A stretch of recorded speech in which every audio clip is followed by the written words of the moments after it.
Welcome back on my channel commerce with me. आज इस video में अपन इलस्ट्रेशन नंबर 10 करेंगे। इससे पहले वाली वीडियोस में मैंने कैश बजटिंग से रिलेटेड मैंने 5-6 क्वेश्चंस कंप्लीट करवा दिए हैं। वो बहुत इंपॉर्टेंट इलस्ट्रेशंस है। अगर उन्हें आप 10 बार कर लेते हो या आप 2 बार भी कर लेते हो वापस, तो आपको मैं गारंटी के साथ बोल सकती हूँ कि आपका अगर कैश बजट का क्वेश्चन आएगा तो आप कैश बजट का क्वेश्चन इजीली अटैम्प्ट कर पाओगे। ठीक है। अब एक बच्चे ने बोला था कि मैम इलस्ट्रेशन नंबर 10th भी करवाइए, तो ये इलस्ट्रेशन नंबर 10 थोड़ा हार्ड है, बट अगर आप स्टेप बाय स्टेप करोगे तो ये भी आपको हार्ड नहीं लगेगा, सिंपल लगेगा। अब इलस्ट्रेशन नंबर 10 देखते हैं कि क्या बोल रहा है। इलस्ट्रेशन बोल रहा है एक company newly started manufacturing operation on 1 जनवरी 2010। एक कंपनी क्या कर रही है, नया मैन्युफैक्चरिंग स्टार्ट कर रही है 1 जनवरी 2010 को। Has made adequate arrangement for fund required for fix assets, और उससे क्या रिक्वायरमेंट है, उससे फंड्स की रिक्वायरमेंट है फिक्स असेट्स के लिए। It wants you to prepare estimate of funds required for working capital. It is remember that आपको क्या प्रिपेयर करना है, आपको फंड्स के लिए आपको एक स्टेटमेंट प्रिपेयर करना है। उसमें आपको कुछ बातों का ध्यान रखना है। उसका पहला पॉइंट है इन द फर्स्ट मंथ, कि जो फर्स्ट महीना था आपने जब स्टार्ट किया था मैन्युफैक्चरिंग, जब आपने की थी उसका फर्स्ट मंथ कौन सा है, जनवरी। तो जनवरी के महीने में क्या है, नो सेल, कोई सेल्स नहीं हुई है, कोई बिक्री नहीं हुई है। आगे क्या बोल रहा है कि जो नेक्स्ट मंथ है, मतलब अगले वाला महीना, मतलब फरवरी में कितना हुआ है, 25% कैश आपका सेल्स का जो 25% कैश आया है सेल्स का, और 75% सेल्स का क्या है, क्रेडिट है। ठीक है। और कस्टमर क्या कर रहा है, 1 महीने के बाद पैसा दे रहा है। ठीक है। आगे क्या हो रहा है, payment for purchase of raw material will be made on the 1 month credit, कि जो भी आप पेमेंट करना है, जो भी आपने खरीदा है उसका पेमेंट आप कब करोगे, 1 महीने के बाद करोगे। क्या बोला, 1 मंथ क्रेडिट। आगे क्या बोला, wages will be paid for previous 4 night. अब देखो वेजेस के लिए क्या बोल रहा है कि जो वेजेस है, वेजेस का पेमेंट कब किया जा रहा है, एक तो 22 तारीख को किया जा रहा है, एक 7 तारीख को किया जा रहा है हर महीने की। मतलब अगर आप जनवरी का बना रहे हो तो जनवरी की 22 तारीख को पेमेंट करोगे आप। ठीक है। और एक कब करोगे, फरवरी के 7 तारीख को करेंगे। ठीक है। इसका बाद आप ध्यान देना। डी पॉइंट क्या बोल रहा है, अदर एक्सपेंस, जितने भी एक्सपेंसेस बचे हैं उनका पेमेंट कब किया जा रहा है, 1 महीने के बाद किया जा रहा है, एक्सेप्ट किसे छोड़ के, सेलिंग एक्सपेंसेस को छोड़ के। ठीक है। जो भी सेलिंग एक्सपेंसेस है उसका 50% तो क्या हो रहा है, उसी वक्त आपको क्या हो रहा है, रिसीव हो रहा है। ठीक है। आगे क्या बोल रहा है, आपको बोला है कि आपको 6 महीने के एक्सपेंसेस गिवन है। आपको 6 महीने के कौन कौन से एक्सपेंसेस गिवन है, sales, material, wages, manufacturing, administrative, selling expenses, depreciations, ये आपको गिवन है। और आपको बोला है कि एक्साइज ड्यूटी, जो एक्साइज ड्यूटी है वो कितनी है, 10% ऑफ द सेलिंग प्राइस के 10% है। तो आपको समझ में आ गया होगा क्वेश्चन, मैंने डीप में समझा दिया है। अब इसका मैंने एक समरी लिख ली है इस तरीके से। ठीक है। अब देखो इस तरीके से मैंने समरी लिख ली है कि 1 महीने की सेल क्या है, 9 सेल से 11 महीने की। ठीक है। इस तरीके से मैंने लिख लिया है। अब आगे देखते हैं, आगे क्या बोला है कि आगे सबसे पहला फर्स्ट पॉइंट क्या बोला है, सबसे पहले आपको क्या करना रहता है, सबसे पहले आपको करना पड़ता है टू बैलेंस बीडी लिखना पड़ता है। तो बैलेंस आपको क्वेश्चन में गिवन नहीं है तो यहाँ कुछ नहीं आएगा। अब आगे क्या है, रिसिप्ट में सबसे पहला क्या आता है, कैश सेल्स आता है। तो अगर क्वेश्चन में कैश सेल्स गिवन है, यस कैश सेल्स गिवन है। कैश सेल्स के लिए क्या बोला है, देखो कैश सेल्स के लिए ऐसे बोला है कि एक फर्स्ट मंथ की जो महीना है, फर्स्ट मंथ, उसमें क्या है, नो सेल्स नहीं है। तो इसका मतलब क्या हुआ, जनवरी में कुछ नहीं आएगा। ठीक है।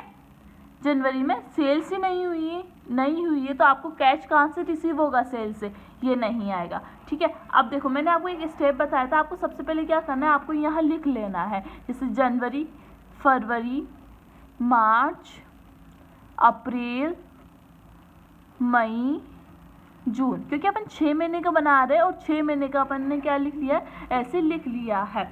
और आपको क्या बोला है, आपको ऐसा बोला है कि जो फर्स्ट मंथ है उसमें सेल्स नहीं है और बाकी की में क्या है, आपका सेल्स गिवन है। तो इसमें देखो सेल्स का अमाउंट अपन यहाँ लिख लेते हैं। देखो ये क्वेश्चन है, सेल्स में आपको क्या गिवन है, सेल्स में आपको गिवन है 3,60,000। तो 3,60,000 किसके लिए गिवन है, 6 महीने के लिए गिवन है और आपको पहले ही क्वेश्चन में बोल दिया है कि पहले महीने में सेल्स नहीं हुई है। तो इसका मतलब क्या हुआ, ये 3,60,000 कितने महीने के, 5 महीने के है। कितने महीने के, 5 महीने के है, 72,000। तो सब में क्या आ जाएगा आपका यहाँ 72,000 आ जाएगा। यहाँ 72,000, यहाँ 72, यहाँ 72, यहाँ और 72 यहाँ आ जाएगा। वीडियो बड़ी हो जाएगी पर डीपली आप समझोगे, आपको इजीली समझ में आ जाएगा। अब इसके लिए क्या बोला है क्वेश्चन, इसके लिए ऐसे बोला है कि पहले महीने में सेल्स नहीं थी तो अपन ने यहाँ कुछ नहीं लिखा। ठीक है, आगे क्या बोल रहा है, आगे बोल रहा है कि बाकी के जो महीने हैं, ठीक है, बाकी के जो महीने हैं वो क्या है, 25% कैश में है। तो इसका मतलब क्या होगा, इन सब का क्या होगा, 25% निकालेंगे अपन, 25%। और या एक क्या निकालेंगे, 75%। अब इन सबका अपन क्या निकाल लेते हैं, 25% और 75% निकालते हैं। % अपन ने निकाल लिया, ये क्या हो गई आपकी कैश सेल्स हो गई। तो फरवरी में कैश सेल्स कितनी हुई, 18,000। तो अपन यहाँ लिख लेते हैं 18,000 फरवरी में हो गई, 18,000 मार्च में हो गई आपकी, 18,000 अप्रैल में हो गई और 18,000 मई और जून में हो गई। अब आगे क्या बोला था, आगे बोला था 25% कैश, तो कैश का हो गया आपका। अब आगे क्या बोला, 75% क्रेडिट। तो ये अपन ने इसका क्या निकाला, 75% निकाल लिया। इस 75% के लिए क्या बोला है कि जो आपका जनवरी का पैसा है वो आपको कब मिलेगा, आपको फरवरी में मिलेगा। ठीक है, इसमें ऐसे बोला है जनवरी का पैसा आपको कब मिलेगा, फरवरी में मिलेगा। अब इसी तरीके जो फरवरी का पैसा है वो आपको कब मिलेगा, मार्च में मिलेगा। इसी तरीके से जो फरवरी का पैसा कब मिलेगा, आपको मार्च में मिलेगा 54,000 रुपीज़। तो ये 54,000 यहाँ लिख लेंगे मार्च में, 54,000, 54,000, 54,000 और 54,000 किस नाम से, कैश कलेक्टेड फ्रॉम डेटर्स। ठीक है, इस नाम से आ जाएगा। अब इस क्या कर लेंगे, इसका टोटल कर लेंगे एक का। अब आगे देखते हैं, पेमेंट साइड देखते हैं। पेमेंट साइड में क्या बोला है, आगे बोला है कि जो भी वेजेस है उसका पेमेंट कब किया जा रहा है, एक तो 22 को किया जा रहा है, एक 7 को किया जा रहा है। वही अपन जनवरी फरवरी मार्च का अपन वेजेस का अमाउंट लिख लेंगे। यहाँ देखिए वेजेस के लिए क्या बोला है, देखो वेजेस के लिए बोला है 60,000। तो 60,000 क्या है, 6 महीने के हैं। 60,000 क्या है आपका 6 महीने का, तो एक महीने का कितना, 10,000। तो 10,000 आपके जनवरी में आ गया, 10,000 फरवरी में आ गया, 10,000 मार्च में आ गया, 10,000 अप्रैल में, 10,000 मई में, 10,000 जून में आ गया। अब इसके लिए बोला है कि एक तो पेमेंट किया जा रहा है 22 को, एक किया जा रहा है 7 को, मतलब अगले महीने की 7 तारीख को किया जा रहा है। तो अब यहाँ देखो 22 का मतलब क्या होता है, 3/4, इसका मतलब क्या होता है 1/4।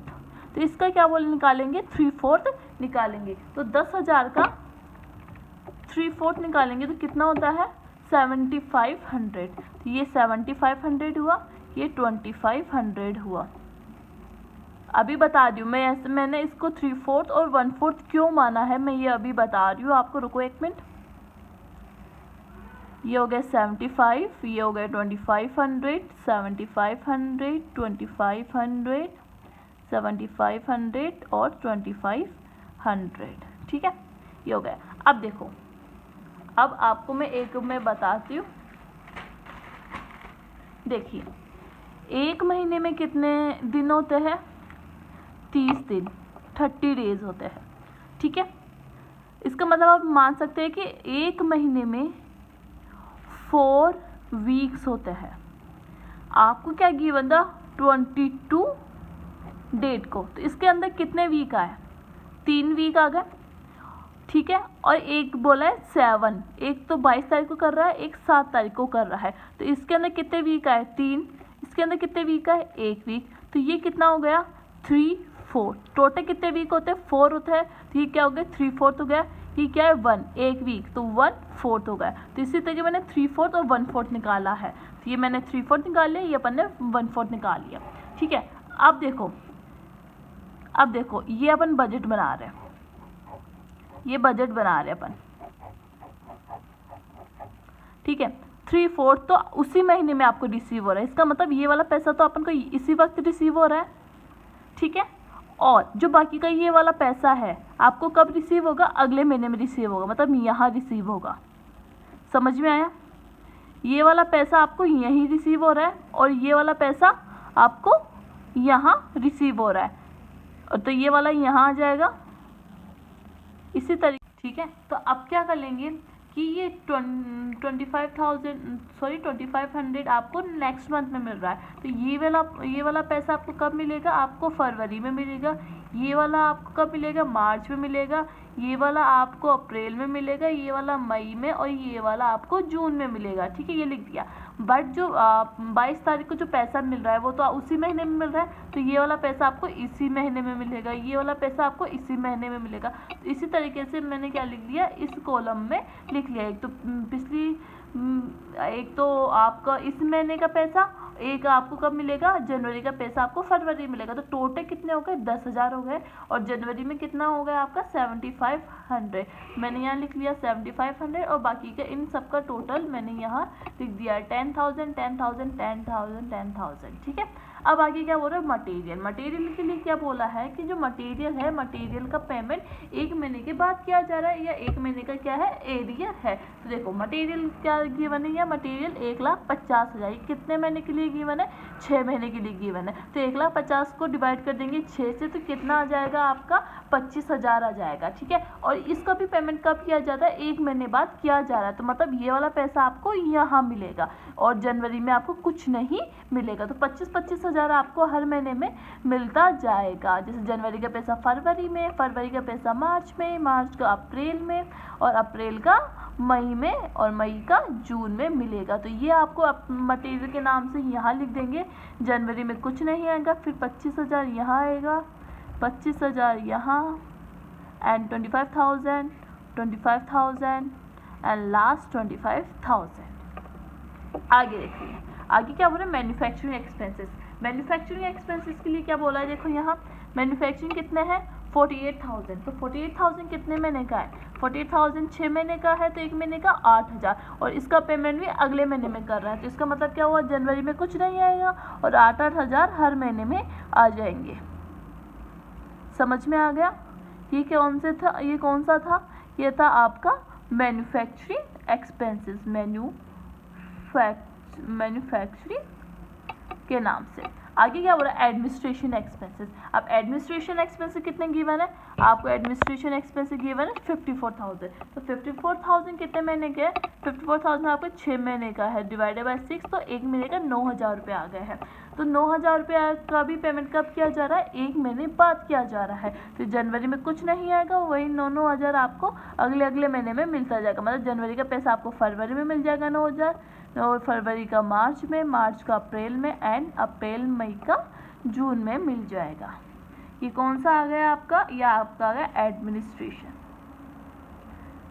ठीक है, इतना हो गया, आपको समझ में आ गया, ये हो गया, ये हो गया, ये हो गया। आगे क्या बोला, सेलिंग एक्सपेंसेस। अब सेलिंग एक्सपेंसेस की बात करते हैं। सेलिंग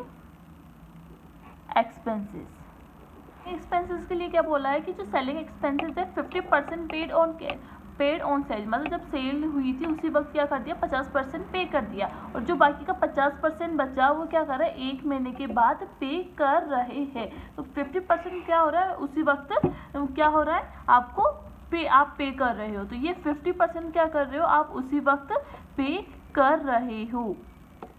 ठीक है, इसका यहाँ पे कर रहे हो 3500। ठीक है, अब बाकी का जो 50% बचा वो आप अगले महीने में कर दो। मतलब इसका पेमेंट आप कब कर रहे हो, यहाँ कर रहे हो, यहाँ 3500 आ गया।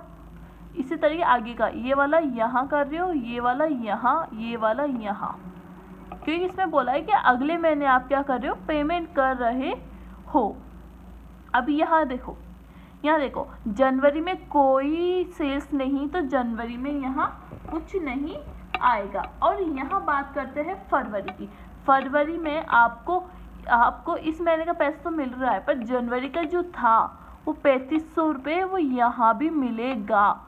बट अब यहाँ क्या होगा, इसका ये वाला पैसा भी मिलेगा। 50% यहाँ तो नहीं मिला क्योंकि यहाँ सेल्स नहीं थी, पर ये इसका पैसा तो देना पड़ेगा। आपने जो एक्सपेंसेस किया है, खर्चा किया है, वो तो पे करने पड़ेंगे आपको। तो आपको फरवरी में पे करना पड़ेगा। एक तो 35,000 ये वाला, एक 35,000 ये वाला, तो कितना हो गया 7,000 रुपये। तो यहाँ कितना टोटल हुआ 10,500। तो इस सेलिंग एक्सपेंसेस यहाँ आ जाएगा, यहाँ कुछ नहीं आएगा, 10,500 यहाँ आ जाएगा। यहाँ आपका 7,000 और 7,000 रुपये आपके यहाँ ऐसे आ जाएंगे। ठीक है, आपका ये सब कुछ हो गया है। अब आगे देखते हैं। आगे क्वेश्चन में देखो आगे क्या बोला है। आगे बोला है कि जो एक्साइज ड्यूटी है 10% ऑफ सेलिंग प्राइस, जो सेलिंग प्राइस की 10% है। सेलिंग प्राइस की 10% मतलब सेलिंग प्राइस कितनी थी 72,000 है, का 10% क्या हुआ 7,200 हुआ। उसका पेमेंट कब किया जा रहा है, उसका पेमेंट किया जा रहा है एक तो फरवरी में किया जा रहा है 7,200। ठीक है, और कब पे किया जा रहा है, मई में किया जा रहा है, और अगस्त में। अगस्त का अपन बना दिया है तो एक मई में किया जा रहा है। एक मई में यहाँ लिख लेते हैं 7,200।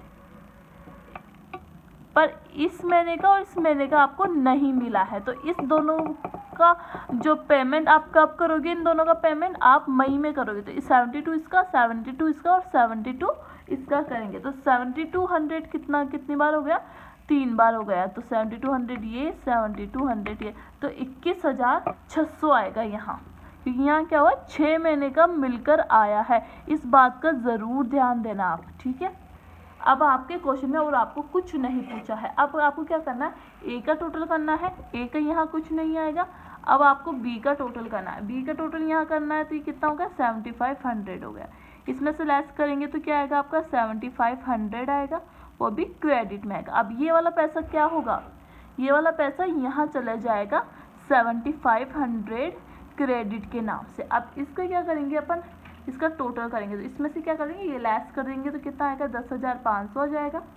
ठीक है, अब इसका टोटल करेंगे, बी का टोटल करेंगे आप 62,500 आएगा आपका।